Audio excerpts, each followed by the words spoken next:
पहलगाम में 22 अप्रैल को हुए बर्बर आतंकी हमले, उसके बाद पाकिस्तान और पाक अधिकृत कश्मीर के आतंकी अड्डों को ध्वस्त करने के लिए चलाए गए भारतीय सेना के ऑपरेशन सिंदूर और उसके बाद भड़के भारत पाकिस्तान सैन्य टकराव के साथ ही हुए संघर्ष विराम के बीच पूर्व प्रधानमंत्री इंदिरा गांधी और 1971 के बांग्लादेश युद्ध की खासी चर्चा हो रही है और इंदिरा की उस वक्त की दृढ़ता एक्स पर ट्रेंड भी कर रही है।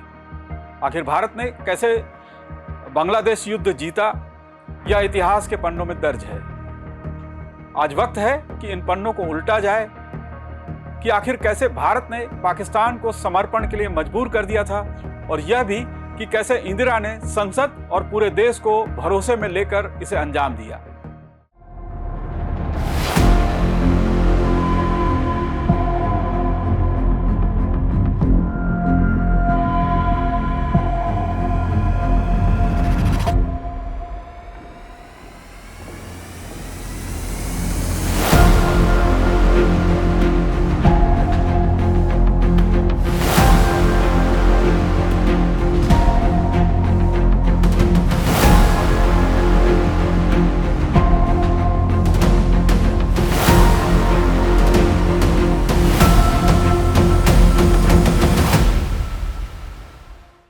नमस्कार, मैं हूं सुदीप ठाकुर। द लेंस के इस खास वीडियो में हम बता रहे हैं कि 1971 में आखिर हुआ क्या था, इंदिरा ने संसद में क्या कहा था, कैसे उन्होंने देश को भरोसे में लिया और कैसे पाकिस्तान को घुटने टेकने को मजबूर कर दिया और एक नए देश बांग्लादेश का उदय हुआ।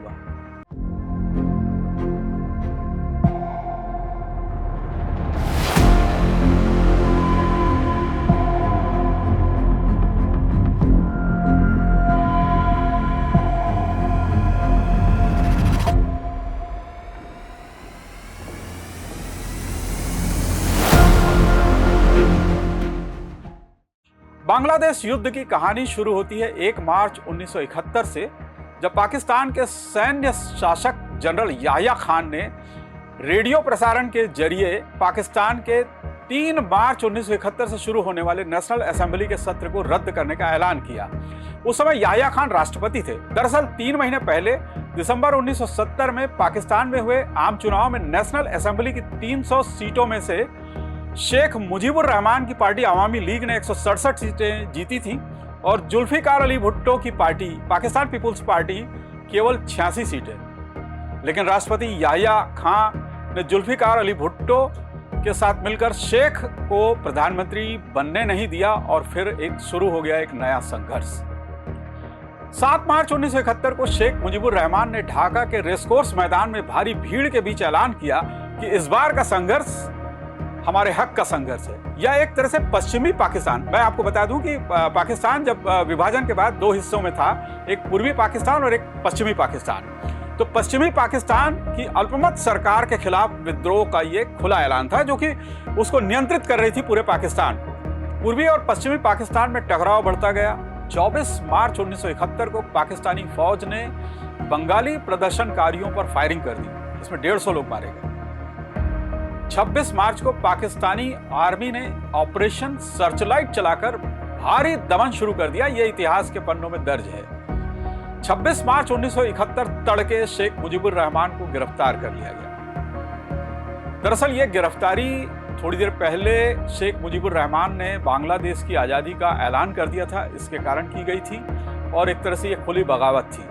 अगले कई महीनों तक पाकिस्तान की आर्मी का दमन चलता रहा, लेकिन शेख की अगुवाई में शुरू हुआ मुक्ति वाहिनी का संघर्ष भी तेज होता गया। दिसंबर के आते आते पाकिस्तान का गृह युद्ध भारत की जद में आ गया। दिसंबर के पहले हफ्ते में पाकिस्तानी सेना ने भड़काने वाली कार्रवाई करते हुए दक्षिणी कश्मीर में फायरिंग की।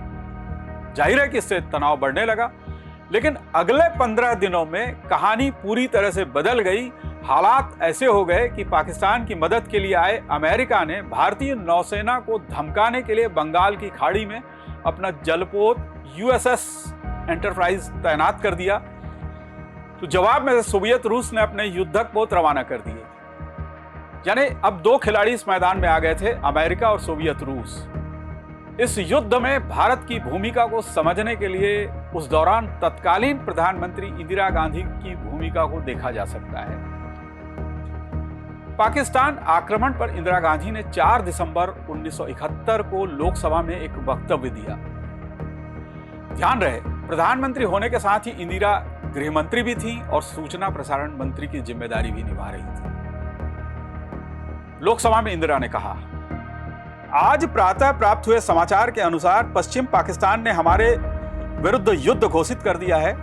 कल शाम पाकिस्तानी वायुसेना द्वारा हमारी वायुसेना सीमा का उल्लंघन किया गया तथा हमारे कई हवाई अड्डों पर आक्रमण किया गया। इसके साथ साथ उनकी थल सेना द्वारा पश्चिमी सेना पर हमारे ठिकानों पर गोलाबारी की गई। उनके प्रचार माध्यम ने बिल्कुल निराधार आरोप लगाया है कि भारत ने उन पर आक्रमण कर दिया है। ध्यान रहे, इंदिरा ने उस समय विपक्ष को पूरे भरोसे में लिया था। इंदिरा ने कहा, कलकत्ता से लौटकर मैंने अपने सहयोगियों से तथा विपक्ष के नेताओं से विचार विमर्श किया।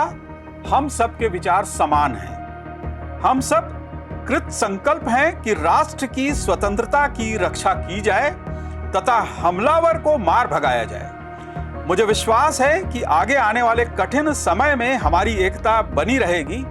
आपात की उद्घोषणा कर दी गई है।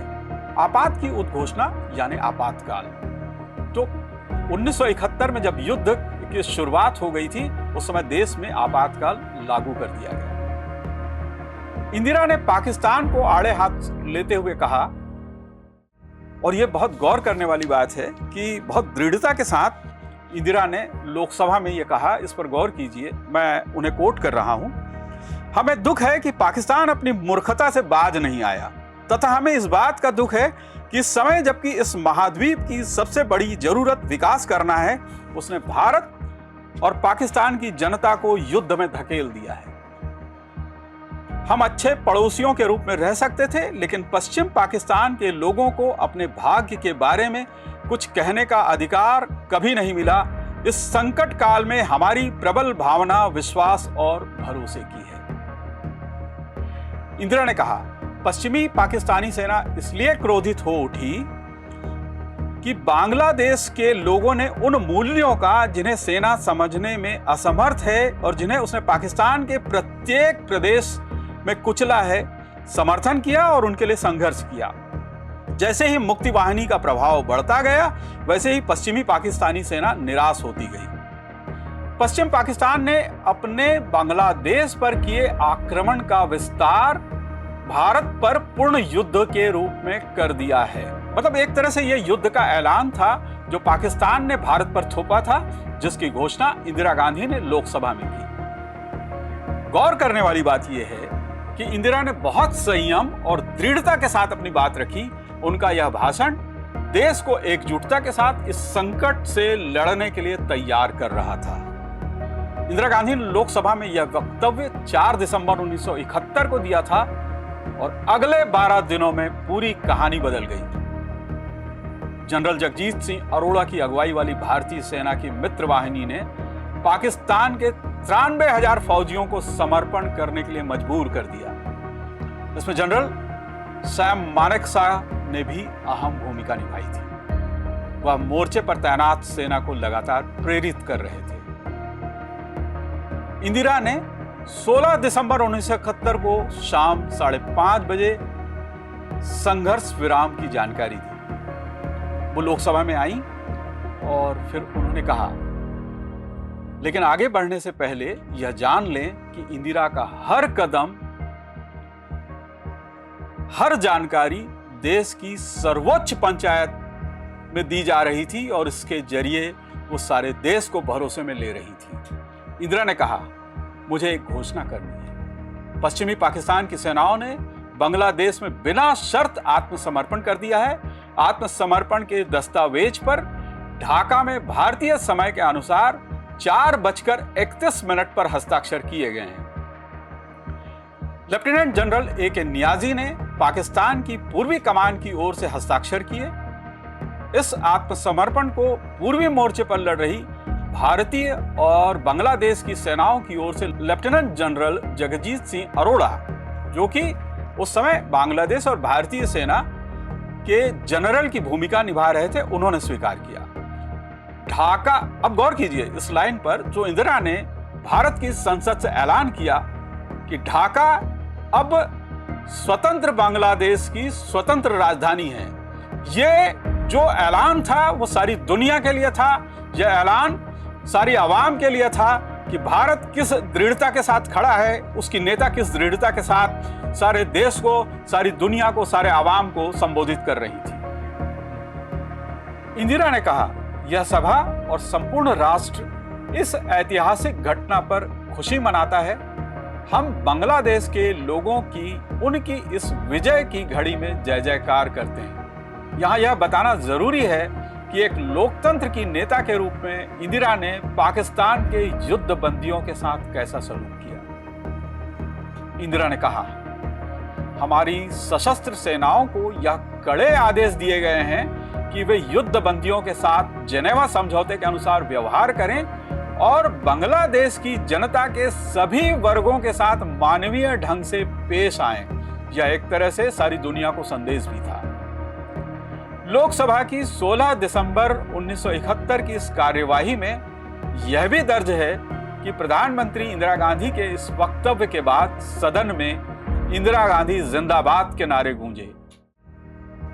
इसके अगले दिन प्रधानमंत्री ने 17 दिसंबर 1971 को लोकसभा में फिर से उपस्थित होकर देश को यह बताया कि पश्चिमी क्षेत्र के सभी मोर्चों पर 17 दिसंबर की रात 8 बजे से युद्ध विराम हो गया है। आज युद्ध विराम की चर्चा के बीच 1971 के इस वाकये को याद करना जरूरी लगता है। इंदिरा ने कहा, बांग्लादेश में उथल पुथल होने के 6 दिन बाद 31 मार्च 1971 को मैंने इस सभा में एक संकल्प पेश किया था। उस समय मैंने कहा था कि शांति में भारत की पूर्ण आस्था और मानवीय अधिकारों का समर्थन तथा रक्षा करने की हमारी प्रतिज्ञा के कारण यह आवश्यक हो जाता है कि बल प्रयोग और निहत्थे लोगों के नरसंहार को शीघ्र ही रोका जाएगा। आप देख सकते हैं कि किस तरह से इंदिरा ने जो संकल्प लिया था, इस संसद ने जो संकल्प लिया था, देश की संसद ने जो संकल्प लिया था, उसे किस तरह भारतीय सेना और भारतीय आवाम ने मिल करके पूरा किया। 18 दिसंबर को शाम 4 बजे संसद के सेंट्रल हॉल में इंदिरा गांधी का अभिनंदन किया गया और इंदिरा को एक और नाम मिला, एक नया नाम मिला, आयरन लेडी।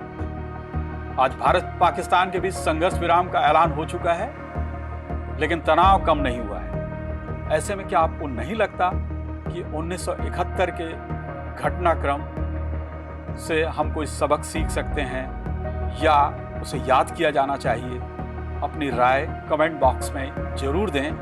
ऐसे ही खास वीडियो देखने के लिए आप द लेंस इन को लाइक करें और सब्सक्राइब जरूर करें। शुक्रिया।